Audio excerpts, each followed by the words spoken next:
Happy New Year from your friends here at the Josh Kane Presidential Fireside Chat. It was 3 years ago today. I made my first New Year's resolution, and I was going to force myself to read more. And here we are 3 years later, about 1,100 days. And of those possible 1,100 days, I probably only missed about 30 days where I didn't read anything at all. So on the one hand, it sounds pretty impressive. On the other hand, that's 3 less books over the last 3 years that I that I read, which haunts me. Because what if those 3 books are what could have put this show over the top? All right, we got a lot to cover. 2022 is going to be a big year in the history of this show. We're going to start off with episode number 208 or 9. I don't know. I think it's 209. The late, great General George Armstrong Custer. I've got strong feelings about Custer. This show might get canceled halfway through the recording. That's how controversial things are about to get. So he was born in 1839, and he dies in 1876, famously or infamously. But he's born in Ohio to a very Jacksonian Democratic family. And, you know, as he's growing up, we're on our way to the Civil War. Ohio becomes a stronghold of the Republican Party. And Custer falls for a girl with a very powerful local Republican official as a dad, and he wants to get rid of Custer. So he uses his political connections and has Custer shipped off to the military academy to get rid of the guy. And while Custer's at the military academy, he has one of the worst disciplinary records in the history of the academy, including being court-martialed. He also goes on after graduating to be court-martialed again. So he's got a long track record of not great behavior. But he graduates at, when you're in that line of work, he graduates at the perfect time in 1862 during the Civil War. So instead of being, posted at some crap job from his pretty terrible history at the academy, he actually gets, they're desperate for people at this point. So he gets put into a pretty good regiment, and he sort of rises to fame during the Battle of Gettysburg. And in the end, I'm not we have way too much stuff to cover, and I don't want to get caught up with the Civil War and all the battles. I mean, we could be here for weeks just talking about that stuff.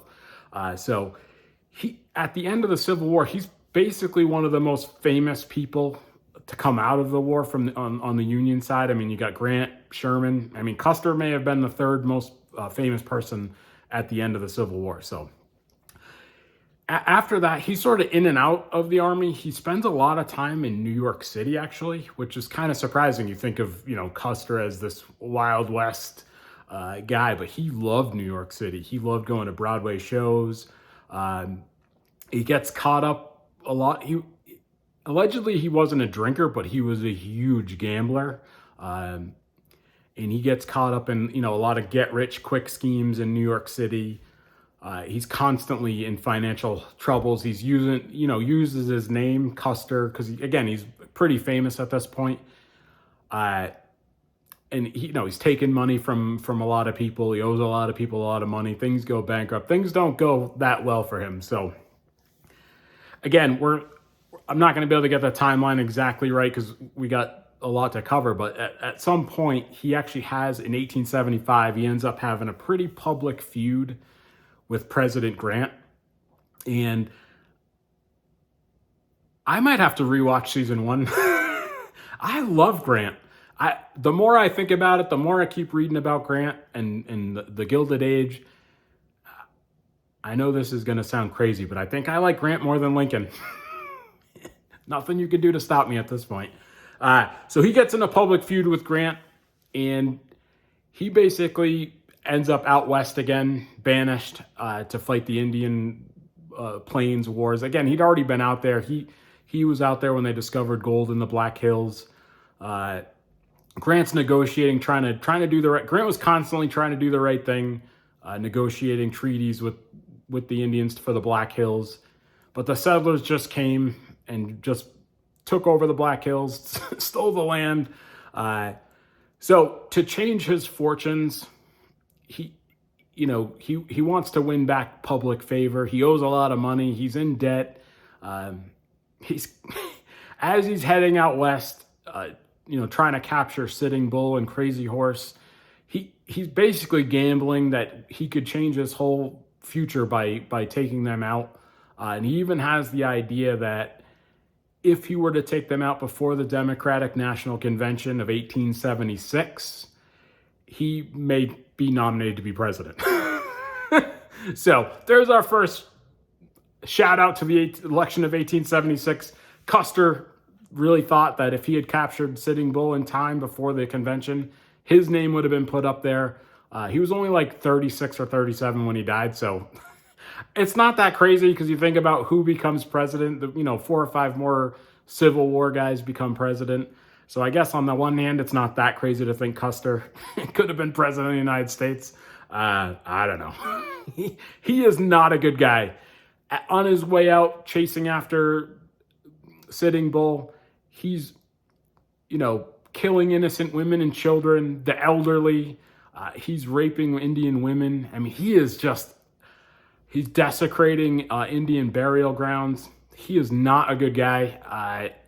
In fact, by the time he gets to the Little Bighorn River, I actually wish I didn't know the outcome because I found myself rooting for Crazy Horse and Sitting Bull. And I don't care what you think of me about that. I couldn't stand Custer. I mean, he led, at the Battle of Little Bighorn, the Indians were just resting, swimming in the river, sunning themselves. They weren't preparing for battle.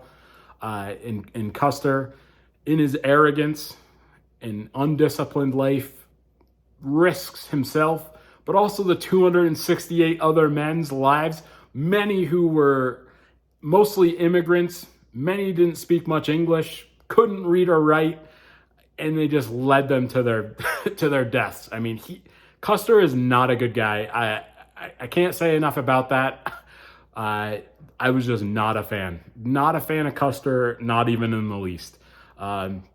So, after the battle, what ends up happening?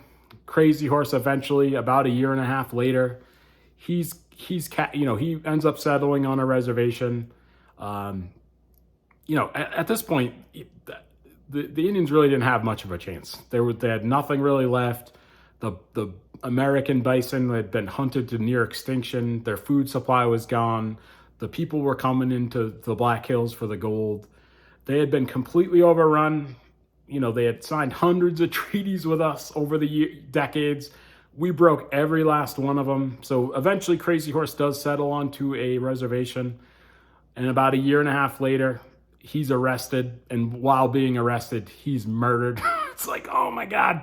And if you've watched this show before, we've talked about the Crazy Horse Memorial that's being built in South Dakota, which is a total scam.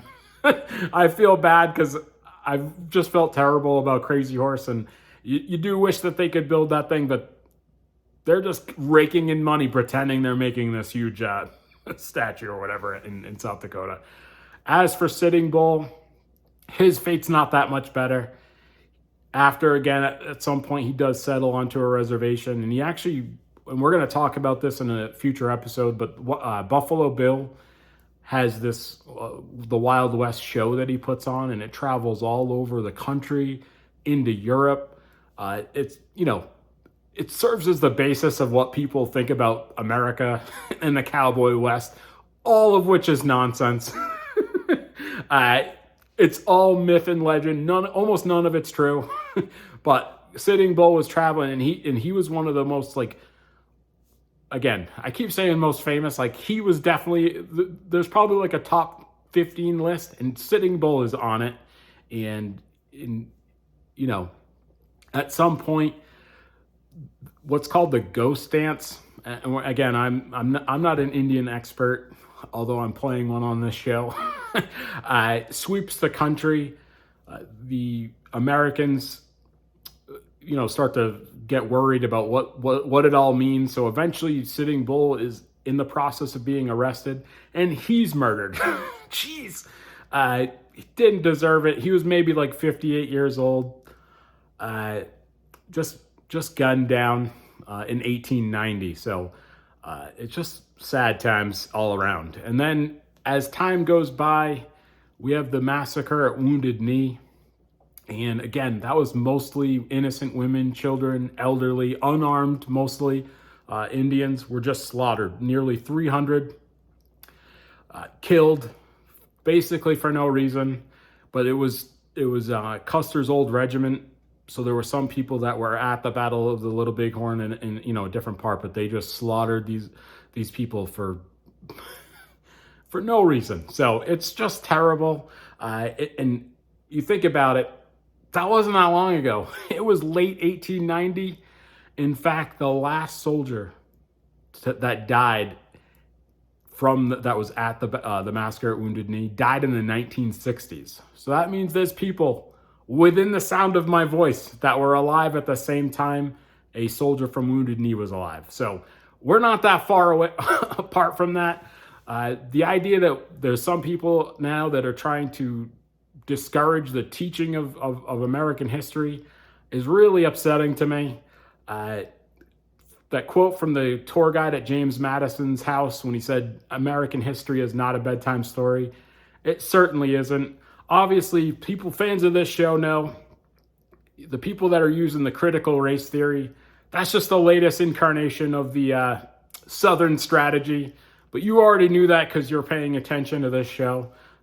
It's all crazy. We're like in the book burning, telling people what not to teach in U.S. history. I don't know. I'm not a fan. All right, but I've got really great book recommendations. All right, so let's start. This is a straight up biography on Custer. This was excellent. I think this is the same guy that wrote the Vanderbilt book. He definitely wrote another book, and the name is escaping me. But this was excellent. Gives you a good background on Custer. There's some rumors maybe Custer's wife was hooking up with Wild Bill. So I don't know. They never had kids. It seems like maybe Custer got gonorrhea and was unable to have kids because Custer's not a good guy. This is the last stand. This gives you really blow by blow of the Battle of the Little Bighorn. I guess this guy's connected to Nantucket. Great book. I love this book. His other book, In the Heart of the Sea, is like one of my all-time favorites. So I've read two of Nathaniel Philbrick's books. I'm a big fan. Again, I haven't lived on Nantucket as a full-time resident since 1995, so a lot of you people are a complete mystery to me. All right, this one's going to be controversial. Wounded Knee. I have to admit, I didn't know much about Wounded Knee. And I didn't really know much about Custer. I found it all very upsetting. We need to know about this stuff. None of us were at Wounded Knee, but we've been left holding the bag. So, we can't take the good and ignore the bad. We have to be able to reconcile with this stuff, learn from it, hopefully not do it again. Oh my God. And then finally, again, another pretty controversial book, An Indigenous Peoples History of the United States. Again, very upsetting book. We were cruel to the Indians, and we should be working hard to do better. And in terms of travel recommendations, I've never been to the Battle of Little Bighorn battlefield. It's in southeast Montana. If you've ever driven in Montana, it's not for the faint of heart. Nothing's close by. It's like 5 or 6 hours from Jackson Hole, Wyoming. It's just not an easy place to get to. I guess maybe it's like 4 hours from Bozeman, Montana. But none of these places are easy to get to. After reading these books, I've become obsessed with visiting. Though at some point I'll figure out a way to get to the battlefield out in Little Bighorn River. So that's it for General George Custer. Not a good guy. We're off to a fast start here in 2022. We've got great episodes coming. Again, some of my favorite books. These Custer books were excellent. So stay tuned for more as we head into 2022. Bye for now.